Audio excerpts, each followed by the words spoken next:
Hey guys, and welcome to the channel. This is a review followed by a complete teardown and thermal paste replacement on a former flagship of Dell notebooks, namely, let's see, Vector. Right. So, yeah, we present you the Dell Precision M4700, an old but very stylish workstation. It first came out 10 years ago, being configured with the best components at that time. The Dell Precision M4700 features a bucket load of ports, though some of them are pretty useless for me. However, with an SD slot, 4 USB ports, a LAN, HDMI, as well as VGA, and yes, a CD or DVD reader writer, and most important, separate microphone and headphones jack for guitar recording is more than enough for me. The case is made out of aluminum and magnesium alloy, but mind you, it will become dented quite easy if you drop stuff on it, albeit it won't crack. So let the buyer be aware.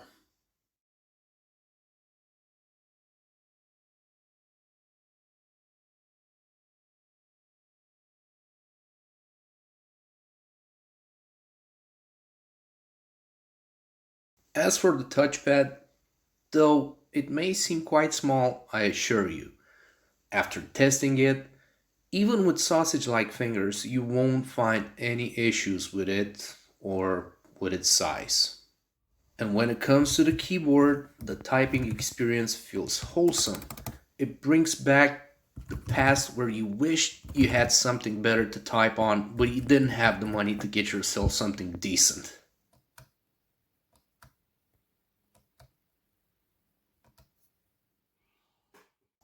And if all those ports aren't enough for you, the Dell workstation can be docked using the dock port underneath the notebook that will give you endless connectivity options. And now, 10 years later, a question lingers in my mind.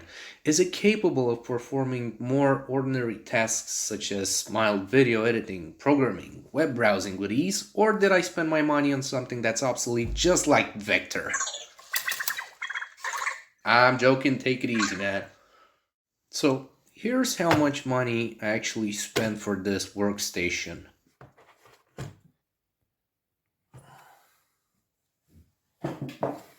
Is it worth it? No! No! No! Some may say yes, some will say absolutely not. In my case, I won't be using it for intense graphic stuff or heavy gaming. I think the heaviest usage will come from my basic video editing that I do for the YouTube channel. Other than that, I think programming, web browsing, of course, and maybe, just maybe, a game or two when I feel like it. Alright, let's flip this thing over. It's quite heavy. Let's see what we have here. This Dell was only $46, but I had to pay shipping and customs for it since I bought it, of course, on eBay from the US. But only $46. I simply couldn't help myself there. So, fast forward a couple of weeks and I get the package. And when I open it, I'm amazed to find myself staring at an almost new, 10 years old notebook. As you can see in the video, and especially when I do the teardown, this laptop has almost no signs of normal usage. It's just like an open box item. The only thing is it being a decade old, I guess. So let's start dismantling it. I edited the video to make it as short as possible, leaving only the necessary footage so that you can make use of it in case you have to. I decided to change the SSD with a bigger one from Samsung. It has 1 terabyte, and please look closely as I replace the SSD in its case. Notice that I don't push it all the way back into the case, because if you do so, you won't be able to put the screws back on once you put the SSD inside the notebook.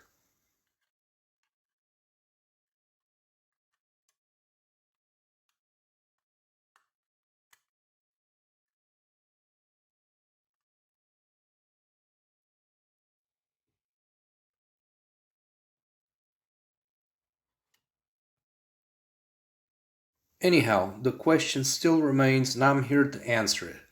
Hopefully, this video will shed some light on whether you should or shouldn't get an older but very well built machine. And now I'm gonna show you a fun thing about this laptop.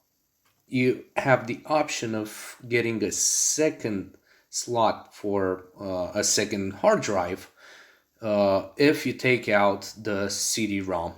So if you take out the CD-ROM, you can put an SSD inside there. It'll fit. So please know that you don't have to remove as many screws as I did. I later found a manual online. I will put a link in the description, and believe it or not, it shows all the steps in great detail if you need to work on your laptop. So good job, Dell. Anyhow, I removed a lot of screws, and if you look at the way I did, I always put them in order so that you won't have any issues when it comes to putting the whole damn thing back together. Also, note that the screws vary in size. The best way, if you work on something for the first time and you're not sure, is to actually record yourself if possible. I totally recommend that. Now, I simply cannot see a single trace of dust, dirt, whatever inside this notebook. It is absolutely clean inside and outside, which kind of leads me to believe that nobody used it. So, hooray for me, I guess. So, I don't know if you've noticed so far, but I'm doing a voiceover since the length of this video would have been 5 times more than the final product, and I really wanted to point out a couple of things, so I had to edit the video and crop it and then slice it and dice it and put it into multiple parts. And yeah, I just had to do voiceover. And now till we get to more important parts, let's just rant a little. I decided to start this channel due to the fact that I often search for tutorials and online lessons, especially on YouTube. If I can help someone out, I'm more than happy with it. But the very few but more serious tutorials that I've made so far are quite time consuming. That is, in order to have the final product that you're looking at right now. So when I see people subscribing, hitting the like button, though I'd rather have someone tell me how to work on the weak parts on my videos, but all of that sort of gives me more motivation to put new stuff out there and spend as much time as I have available. I'm doing this in the evenings, by the way, or on a Sunday, because otherwise I'm a pretty busy individual. So yeah, thanks for rolling in, and I hope you like the stuff that I do. And speaking of stuff I do, I intend on diversifying the channel with a couple of more topics, such as, programming. Although I'm quite new to it, but I feel I couldn't go wrong with, small projects at least. But for this, I'll need some time to develop. And music, yeah. I play guitar. I'm actually looking for an effects pedal board right now, with Crybaby and so on. And actually, with the help of this very notebook that I'm working on, I think I'm gonna record new stuff and share it with you guys. I don't know, I hope you like hard rock and metal. And also, with the way recent things are developing so far, I'm quite inclined to share a few thoughts with content that is more towards the motivational or, podcast like.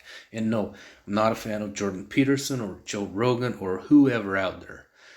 I think a lot of these very influential people can bestow good information for the public, but I also know for a fact that a lot of time the nonsense that they deliver can be astounding.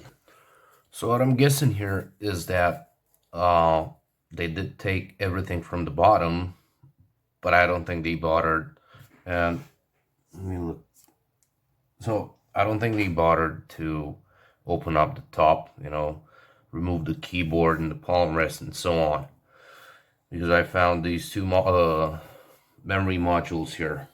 So, yes. Okay, so here we have the thermal paste.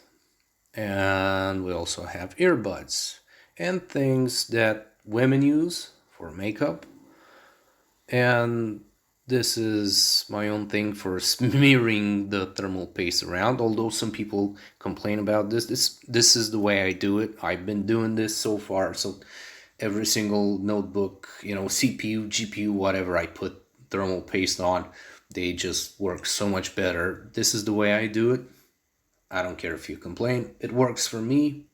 I'm willing to listen to what you have to say, but then again, it's not a bad, it's not a bad method. So yeah. So now it's time to take off the heatsink from the CPU. And this is, you have to be very careful. Once again, there's absolutely no trace of dust. It's so clean. It's amazing. You can see there's absolutely no dust in there. And the way that the thermal paste, because that is thermal paste, it's not a tab, it is thermal paste. It looks just like from the factory. And now it's time for the cleaning part. It's pretty simple. Just use this isopropylic alcohol and take your time and clean it as best as you can. Leave no trace of that old thermal paste. So talking about CPU and GPU on this notebook, I think the CPU is almost maxed out. There's, I think, one more tier till maximum type of CPU that can be used on this notebook. On GPU, I think there's an NVIDIA K1000M, something like that, with worth of 2 gigs. We can do better than that, but for now I'm gonna use the basic GPU card, especially since this notebook is new. I mean, it hasn't been used so far. Or even if it has, okay, let's say, even if I'm wrong, although I don't know, but even if I'm wrong, it has been used only for like a few months or something like that. Okay, so let's look back at this process here.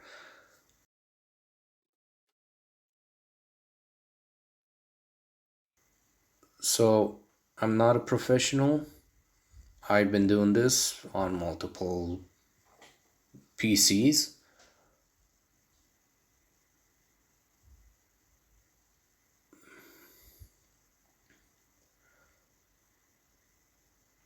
See, this is the way I do it, and you can put a drop in there, but it's people tell that no, it's gonna spread everywhere. I mean, the way I'm looking at it and the logical way is that if you don't put the heatsink, like if you don't place it at the very beginning, if it's not completely leveled, horizontally leveled. Getting her customers and employees vaccinated, that when they leave the saloon, the receptionist, the salon, they may be going to a saloon, I don't know. Flat out, you can go, if you have it tilted, whatever, what say here.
I do believe these tabs are even better than the ones that I have.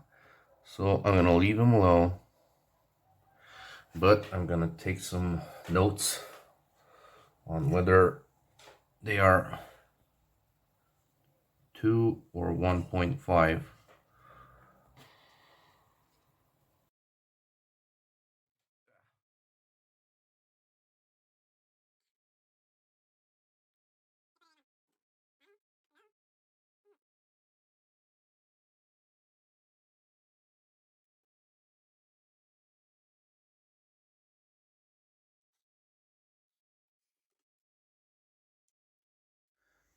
Here, you have to be careful with these, I don't know what to call them. I think, I don't know, nano resistors or something like that.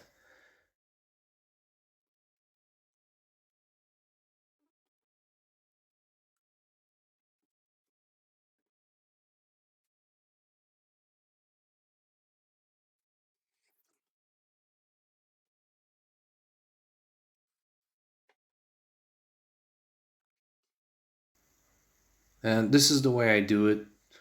I've heard some people complaining about this method that it's not good, but for me, I have the best results with this method, and I put on so many PCs and notebooks, and it works. I've had like no problems with it, and I'm still gonna use it.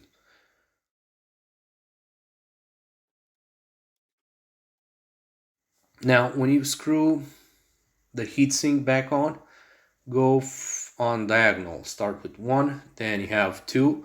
You can also see the numbers on the plate.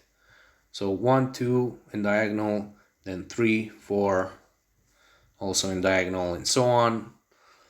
And this way, the heatsink will be brought down even.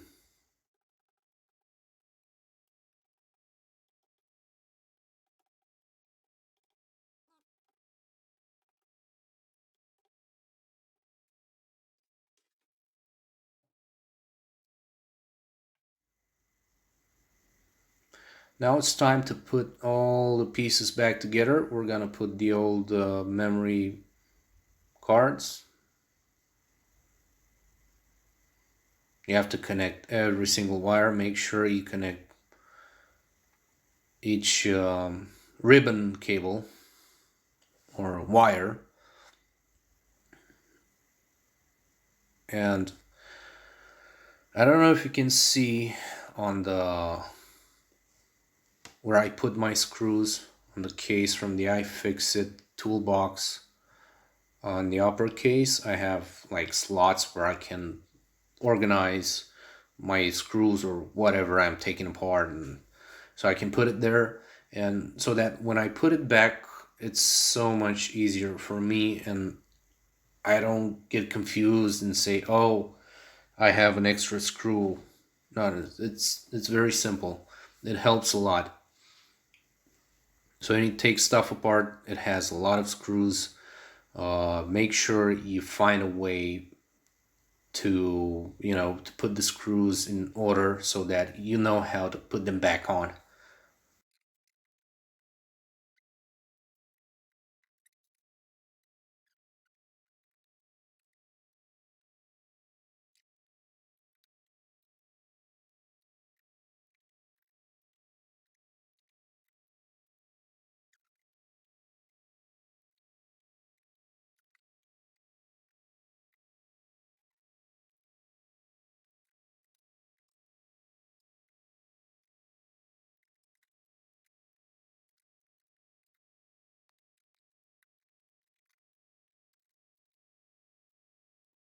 Now with the cover, the frame that goes over the keyboard, I actually made a little mistake here.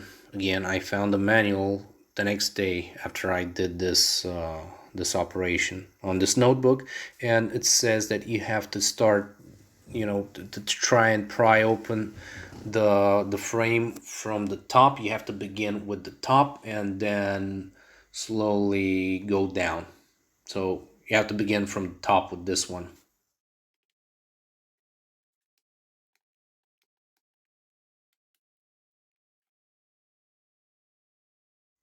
don't be afraid, don't be ashamed. If you leave something disconnected, I almost always tend to forget about some ribbon cable, something. You just have to take a few things apart and then put it back and then put them all back once again.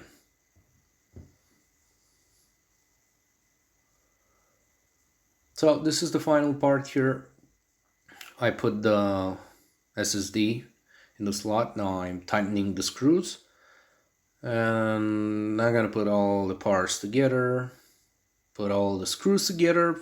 Fortunately, I won't have any remaining screws, you know.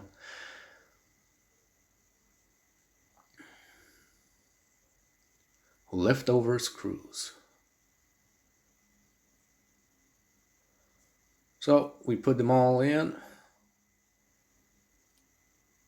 And this is the wireless. The slot on the right, I mean, correct me if I'm wrong, but I think that is for the modem. So you can use a SIM card in this notebook, but you don't have LTE. Obviously, I don't think in 2013 they had LTE. I have to Google this one out. I mean, I worked with radio frequency, and to my shame, I do not remember if we had LTE on 2013. I think we had, though. I don't know. I can't remember. But anyhow, this notebook is only capable of using, let's say if you put a SIM inside, only like 3G, HSBA.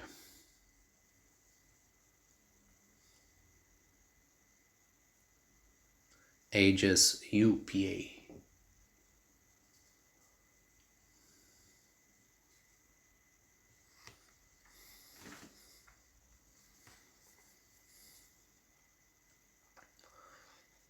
So remember I said you can use a second or a slave SSD here instead of the CD or DVD-ROM. I'm gonna keep the CD/DVD-ROM for, I don't know, CD writing or reading.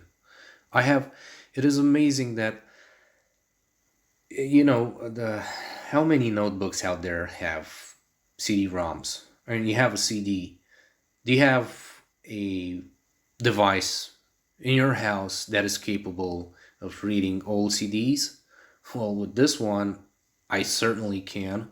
And I have a lot of old CDs, and it's really amazing to see the old stuff. I think I have old pictures and stuff on CDs. So now I can use them.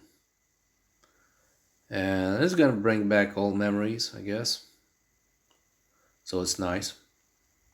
I have to stress out once again how well this notebook is built. So many layers of protection against, I don't know, water, like spilling some liquid on it or underneath the notebook. It is extremely well built. Of course, it was a flagship, and it's still an old flagship. It was their best model out there, as far as I know. The Dell Precision is the top tier when it comes to high performance notebooks. So, a great build quality. This is one of the reasons why I wanted this. So obviously I'm not gonna spend, I don't know, $3,000 on a new Dell Precision, and especially that it's nowadays they tend to make them slim. I don't know, I have to do some research, but I think some of them, like the newer generations, they have a lot of more stuff is soldered on rather than being able to remove it. So that's why I'm really happy that I found this notebook, and just know that I can, change parts if I need. I can upgrade it and so on.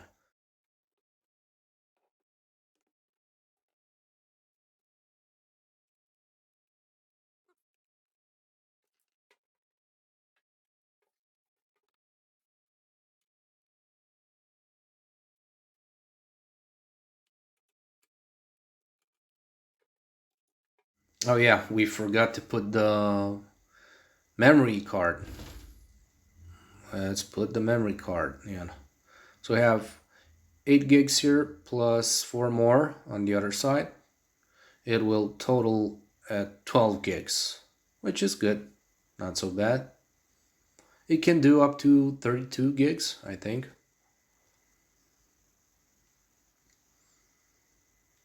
And what do you know, no screw left behind.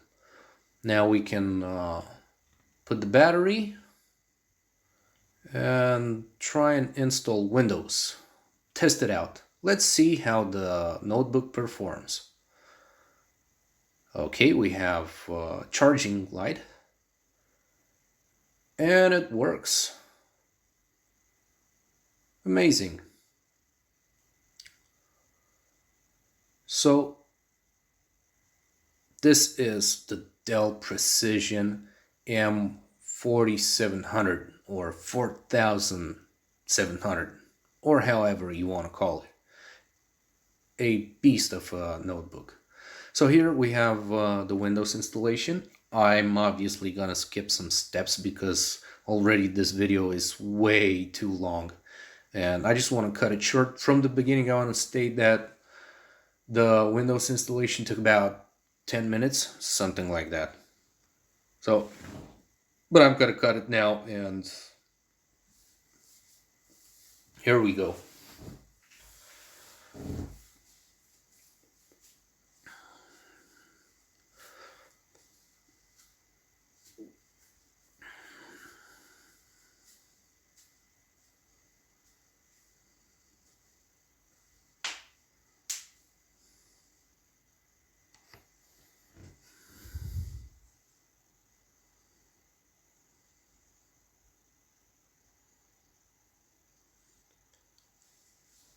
So I actually managed to install Windows successfully on this notebook.